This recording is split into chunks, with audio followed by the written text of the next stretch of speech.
Good afternoon. It is May the 5th, 2015. My name is Ben, and I am a recovering alcoholic. Since I only have like 15 minutes, I am going to try to give you the bullet points, the most important points to why I'm doing this, in the hopes that it may help somebody. I was born into a Christian home on July 10th, 1970. And was raised in church knowing of God and of His Son Jesus Christ, who I accepted as my Savior and Lord in October 1985 at the age of 15. So thank you, Mother, for taking us to church. I grew up believing that alcohol was a sin. I grew up believing that if you drank, you were outside the will of God. But then, as the years went on, I started to hear and read about Christ's first miracle turning water into wine. And so the thought is, why is it wrong when Christ, the Son of God, turned water into wine? Doesn't make sense, does it? Well, that's because to drink is not wrong. To drink to excess is wrong, but to drink is not wrong. I'm not trying to debate whether it is or isn't. I'm just stating my belief in this, and to set up what I'm trying to say. But I grew up with this belief. I was born and raised Baptist. God forgive me. And it got to the point where there was a lot of contradictions that I saw between what they were teaching me in church and what the Bible said. And one of those things was alcohol. The Bible does say in Matthew not to be drunk with wine, but it doesn't say you can't drink. Even the Last Supper, they had wine. And yes, it was alcoholic. You could get drunk on it. But I grew up with this belief, and I grew up thinking that if I drank, I was somehow sinning. I realized as I got into my later adult years and I started to investigate things on my own, I realized the church, though they may have had good intentions, was wrong. So, about 34 years of age, I started to drink. One, because I could, and nobody was going to stop me.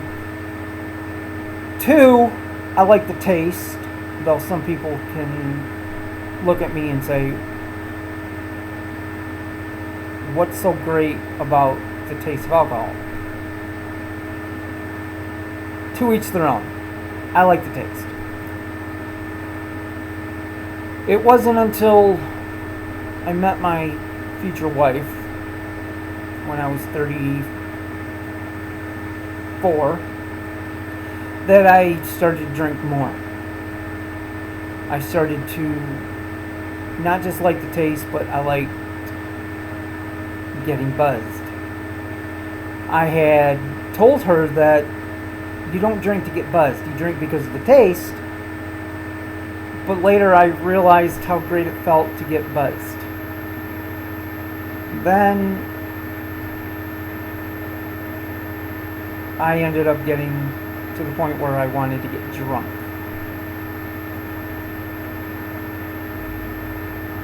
And I liked the feeling of that, so I kept drinking. And we would drink together.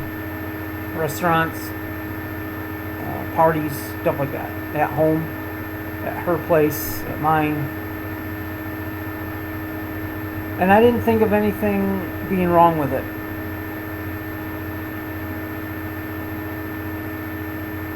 As we kept dating,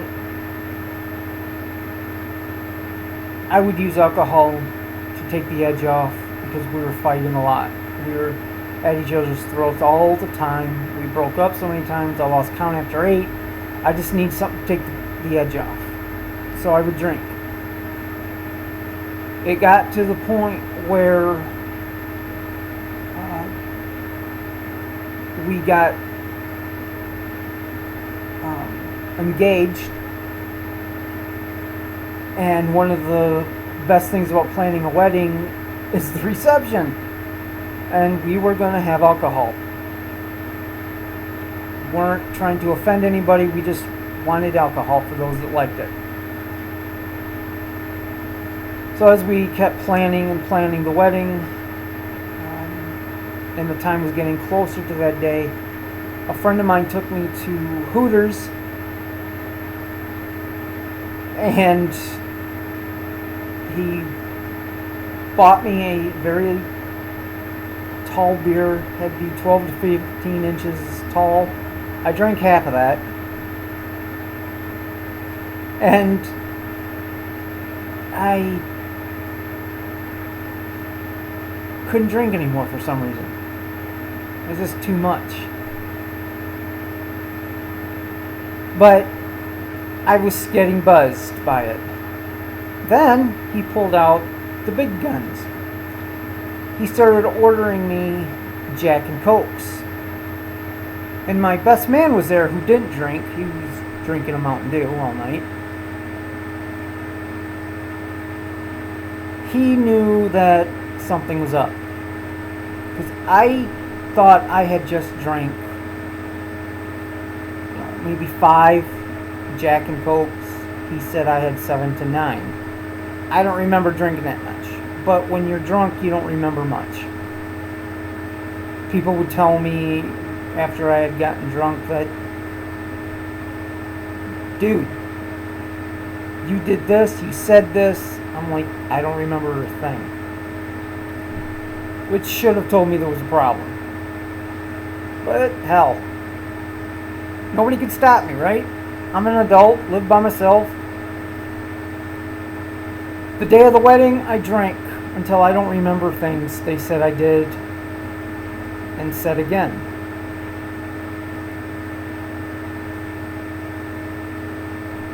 Later on, I started to drink because me and my wife were fighting a lot.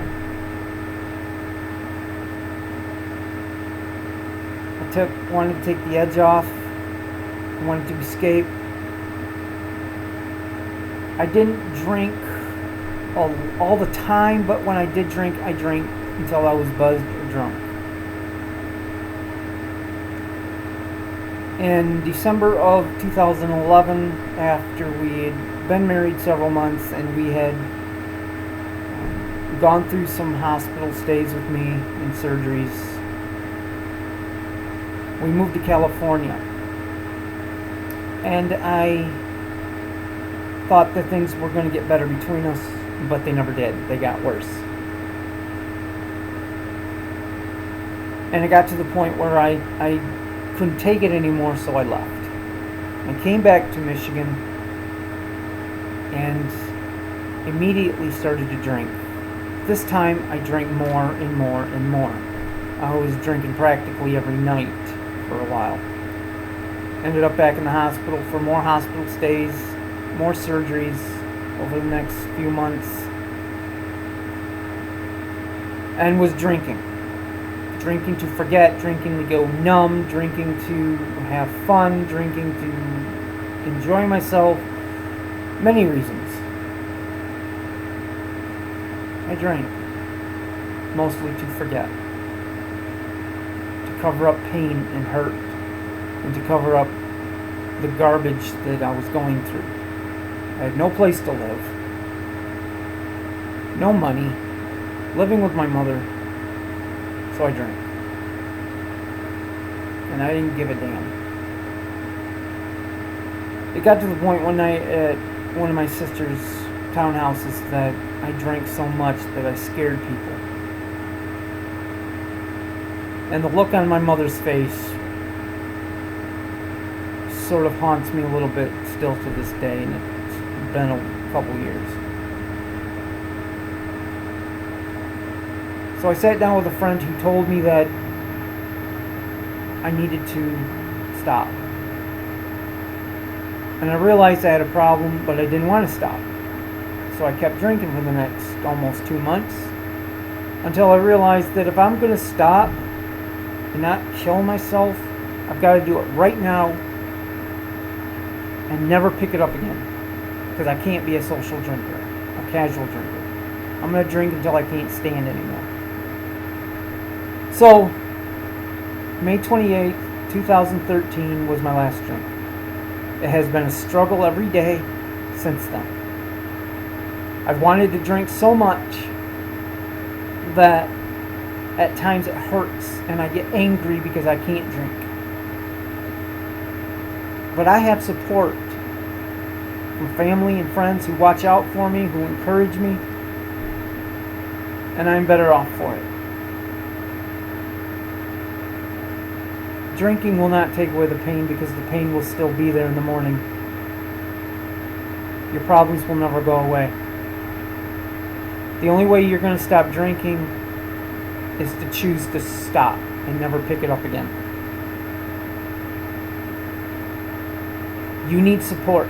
You need Alcoholics Anonymous, and the internet is great for finding places near you, so please do it.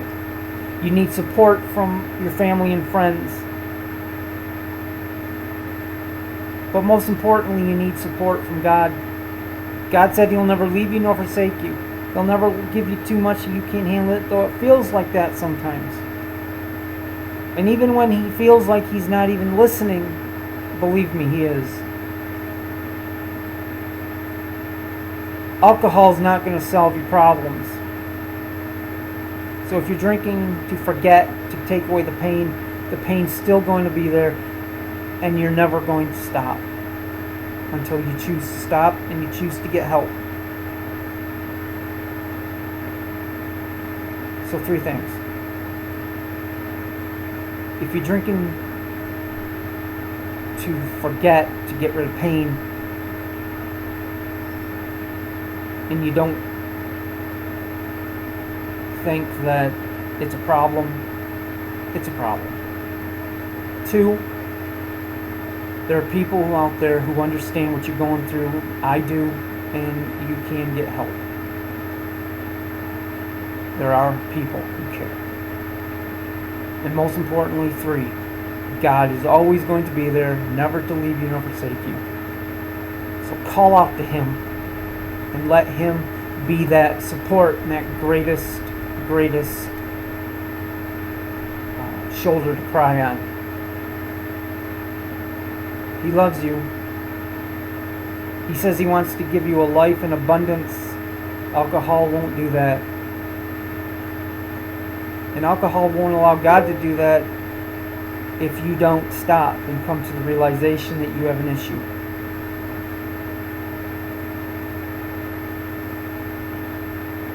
So I hope this video, as short as it is, helps, that you have been encouraged. I have gone over 2 years now. May 28th, 2015 was 2 years. You can do it too. God bless and take care.